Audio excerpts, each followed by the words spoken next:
Pinalayas ni Truong si nanay, sinabihang mag-focus sa pag-aaral.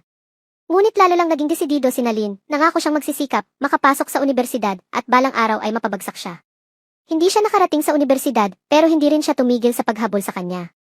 Nang gabing iyon, umupo siya sa tabi niya, nagliliwanag sa parehong matigas na determinasyon. Mahinhing bumuntong hininga si Truong at sinabi sa kanya na may kakayahan siya, ngunit wala siyang kapalaran. Pagkatapos ay bumaling siya kay Dojen at tinanong kung mayroon siyang anumang kahilingan. Walang pag-aalinlangan, bumulong si Dojen, gusto kong pumunta sa Thailand para tapusin ang biyaheng hindi natin natuloy. Agad na umiling si Truong, binabanggit ang hindi matatag na kalagayan ni Dojen. Masyadong mapanganib ang paglalakbay. Gaano man kalaki ang pagmamakaawa ni Dojen, nanatiling pareho ang sagot. Nalugmok ang kanyang mga balikat, ang pagkadismaya ang lumamon sa kagalakang naramdaman niya ilang sandali lang ang nakalipas. Mamaya ng gabing iyon, sinubukan niyang tawagan ulit si Junmin sa unang pagkakataon, sinabi ni Junmin na abala siya. Tahimik na nakaupo si Dojen, walang pokus ang mga mata, habang ang mga alaala ay kumikislap tulad ng sirang pelikula. Pinalayas siya ng kanyang mga magulang. Natutulog mag-isa sa bubungan ng isang 2 palapag na bahay. Gayunpaman, ang mga gabing iyon ang naging pinakamasayang alaala ng kanilang kabataan. Kahit pa siya pinaalis, hindi naman siya kailanman naging nag-iisa.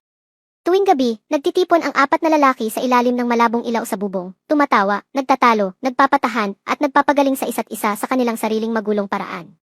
Tatakas si Bok mula sa templo ng kanyang ina, bahagyang amoy pa rin ang insenso. Dumating si Truong na may dalang mga tambak na aklat aralin, desididong hindi mahuhuli. At si Junmin, na laging walang pakundangan, ay lumikha ng kaguluhan na napakakatuwa, aya't lahat sila ay nakalimutan ang kanilang mga alalahanin. Magkasama, binago nila ang nag-iisang bubungan na iyon at ginawang maingay at mainit na santuwaryo. Isang gabi, pagkatapos magtrabaho hanggang gabi, nagpagod si Truong sa pag-uwi, ngunit nakita niya si Monk Bok na nakahiga sa kanyang sofa, nakapamiwang na parang siya ang may-ari ng lugar. Ilang sandali pa, lumabas si Dojen mula sa banyo, ganap na kalmado.